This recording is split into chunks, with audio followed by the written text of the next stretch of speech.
اچھا بیسکلی میں بات جو کرنا چاہ رہا تھا وہ یہ تھا ان دا اسٹارٹ کہ ہم اپنے اطراف دیکھتے ہیں، آئی ایم شیور کہ آپ بھی دیکھتی ہوں گی کہ بچے جو ہیں وہ جبری مشقت کہوں یا کیا کہوں بھیک مانگتے ہوئے تو نظر آتے ہیں، لیکن اس کے علاوہ اگر کسی مکینک کے پاس چلے جائیں تو جو ان کے چھوٹے ہوتے ہیں وہ یہ 8-10 سال کے بچے ہوتے ہیں، کسی موچی کے پاس چلے جائیں وہاں پر، کسی ہوٹل میں چلے جائیں وہاں پر یہ بچے کام کر رہے ہوتے ہیں، اور ظاہر ہے کہ مجبوری کے بس جبری نہ صحیح لیکن مجبوری میں یہ کام کر رہے ہوتے ہیں، اور ہم نے یہ چیزیں نارملائز کر دی ہیں، یعنی کہ ہم بھی جاتے ہیں دیکھتے ہیں لیکن ہم سمجھتے ہیں کہ یہ ہمارے معاشرے کی ایک ایسی تلخ حقیقت ہے جس سے ہم نظریں نہیں چرا سکتے کیونکہ ہم ان کا گھر نہیں چلا سکتے. آپ بھی یہ وٹنس کرتی ہوں گی، آپ کا نقطہ نظر کیا ہے کیونکہ آپ کے اوپر ذمہ داری بڑی ہے؟ بالکل، بسم اللہ الرحمن الرحیم. Thank you for having me over آپ کے شو میں، اور میں بہت یہ پازیٹیو بات ہے کہ آپ یہ ایشو ہائی لائٹ کر رہے ہیں اپنے شو کے تھرو. ایشو یہ دیکھیں، بچے ہر جگہ ایزیلی ایکسپلوئٹ ہو رہے ہیں، بچوں کو ایکسپلوئٹ کیا جا رہا ہے. آپ نے جس طرح مینشن کیا میکینک شاپ میں، گھروں میں ملازم رکھوا کے، بھیک منگوا کے، ہر جگہ. تو کیونکہ وہ سب سے زیادہ ولنریبل بچے ہوتے ہیں، جو segment of the society which is the most vulnerable is children. تو ہم بھی یہی دیکھتے ہیں کہ یہ ہو رہا ہے، بالکل ہو رہا ہے. اینڈ میں نے جب ماں باپ کا انٹرویو کیا، ان سے خود ملی ہوں جا کے، آپ کو پتہ ہے جو بچوں کو بھیک پہ لگاتے ہیں وہ کنوینئنٹلی بتاتے ہیں مجھے کہ ہم تو پیدا ہی 6 سے 7 بچے کرتے ہیں، اینڈ اس لیے کرتے ہیں تاکہ ہم ان کے تھرو اپنا گھر چلائیں. مطلب ان کو کاموں پہ لگائیں، کچھ کو بھیک پہ، کچھ کو لوگوں کے گھر ملازمت پہ، جہاں سے ان کو 30,000 روپے تک 30 سے 40,000 پر منتھ ملتا ہے، اور اس کے تھرو ان کا گھر چلتا ہے. اور ایون ایک بیگر کی ڈیلی کی ارننگ جو ہے نا، it's more then 2,000 per day, کیونکہ ہم ریسکیو کرتے ہیں چائلڈ بیگرز کو. اماؤنٹ جو جج کورٹ کو ملتی ہے ان سے ریکور ہوتی ہے. یہ وہ چیزیں ہیں سارا، میں جس جانب اشارہ کر رہا تھا، obviously یہ ایسی چیزیں جو ہمیں اسٹرائک کرتی ہیں. او بچہ بھیک مانگ رہا ہے، او چلو ٹھیک ہے اس پہ بات کر لو، یا کوئی مشقت کسی کے یہاں گھر پہ کام کر رہا ہے بچہ.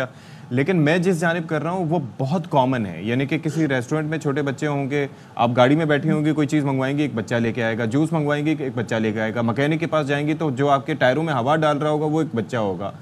وہ چیزیں ہمیں اسٹرائک کیوں نہیں کرتی؟ وہ بھی تو ظاہر ہے کہ مجبوراً ایک بچہ کام کر رہا ہے، اس کے بھی کوئی حالات ہوں گے یا کوئی زبردستی ایکسپلائٹ ہو رہا ہے آپ کی، جیسے آپ کہہ رہی ہیں. جی ایبسلیوٹلی بالکل. اور پتہ ہے ہمیں کیا چاہیے کہ انسٹیڈ کہ ان کے ساتھ سمپتھی شو کر کے ان کو پیسے دے دیں، ہمیں چاہیے ایز اے سٹیزن، میں ایک آرڈنری سٹیزن کی بات کر رہی ہوں، کہ ایک شہری کی کیا ذمہ داری ہے. یہ نہیں کہ اس کو پیسے دے دے، دیکھیے جب آپ اس کو پیسے دے رہے ہیں نا، ایک تو وہ چیز انکریج ہو رہی ہے. اگر وہ ایک بزنس کے فارم پہ آپریٹ ہو رہا ہے ایز اے پروفیشنل بیگر، وہ انکریج ہوتا ہے. تو ہم یہ لوگوں کو ریکویسٹ کرتے ہیں کہ آپ ان کو پیسے بھی نہ دیں. انسٹیڈ اگر جیسے پنجاب کی بات کی جائے، ان کو چائلڈ پروٹیکشن بیورو لا کے ایڈمیشن کرا دیں ان کا، یا ان کو کسی اسکول میں داخلہ کرا دیں. بیکاز دیکھیں ان کی جو ریئل پلیس ہے، صحیح جگہ، وہ تو اسکول ہے. ایک چیز میں کہنا چاہوں گی، آپ نے کہا کہ ان کو چائلڈ پروٹیکشن بیورو لے آئیں، ان کو اسکول میں. ایک عام انڈیویجول جو کہ اشفاق نے بات کی، وہ انہیں پیسے دے دے گا، وہ سوچے گا میں ان کی ایسے ہیلپ آؤٹ کر دوں. لیکن یہ گورنمنٹ کا کام ہوتا ہے. جب آپ سوشل ویلفیئر اسٹیٹ اپنے آپ کو کہتے ہیں تو پھر آپ ان چیزوں کو ایڈریس کرنے کے طریقے بھی نکالتے ہیں. اب ہم جس 2024 میں ہم ہیں، ہمارے ملک میں اویئرنیس بھی ہے، سوشل میڈیا بھی ہے، میڈیا بھی، سب رپورٹ ہو رہا ہے. تو ابھی تک ہم وہی بات جو ہم پچھلے کئی سال پہلے بتاتے تھے، اور اس کے نمبرز میں اضافہ ہوا ہے، یعنی ہر 10 میں سے ایک بچہ اس چیز کا شکار ہے. تو ہماری حکومتی سطح پر کیا کیا گیا ہے اس سارے عرصے میں؟ جی بالکل ٹھیک ہے. دیکھیں میں تو ابھی آپ کو یہ بتائی تھی کہ شہریوں کی کیا ذمہ داری ہے. آف کورس حکومت پہ آتے ہیں. اسٹیٹ کی ذمہ داری ہے کہ آئیڈیلی اسٹیٹ کی ذمہ داری ہے کہ بچوں کو فری ایجوکیشن دی جائے. آف کورس یہ ہمارے کانسٹیٹیوشن میں لکھا ہوا ہے. اور یہ کہ کوئی بچہ اسٹریٹ پہ نہیں ہونا چاہیے. بچوں کی صحیح جگہ جو ہے وہ یا تو ان کے پیرنٹس کو اتنا جو ہے وہ خود کفیل بنا دے، اتنا انڈیپینڈنٹ بنائے کہ وہ اپنے ان کے اکنامک کنڈیشنز جو ہے وہ بہتر کریں. یہ گورنمنٹ کی ذمہ داری. اب چائلڈ پروٹیکشن بیورو کیا کرے؟ ہم بھی حکومت کا ادارہ ہے، right, we are part of the Punjab government. ہم ایک سال میں 10,000 سے زائد بچوں کو ریسکیو، ریہیبلیٹیٹ، ایجوکیٹ کر چکے ہیں. دس از این ایوریج جو ہم ہر سال کرتے ہیں. ہم انہی اسٹریٹ چلڈرن جن کو آپ اشارہ کر رہے ہیں، جو بھیک مانگ رہے ہوتے ہیں کہیں نہ کہیں گھروں میں ملازمت ہے، اب وہ ہمارے پاس رہ رہے ہیں. یہ وہ بچے میں آپ کو بتا رہی ہوں. کافی بچے ہوتے ہیں جن کو ہم ریسکیو کرتے ہیں دیش سے.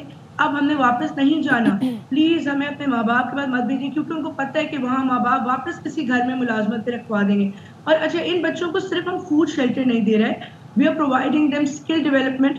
ہم ان کو اسکل سکھا رہے ہیں. کچھ ہمارے بچے شیفز بن گئے ہیں، کچھ ٹیلرز بن گئے ہیں، ڈفرنٹ ان کو ہم نے ملٹی نیشنل میں جاب دلا دی جو ابو 18 ہے، جو پڑھنا نہیں چاہتے تھے بعد میں. ٹھیک ہے.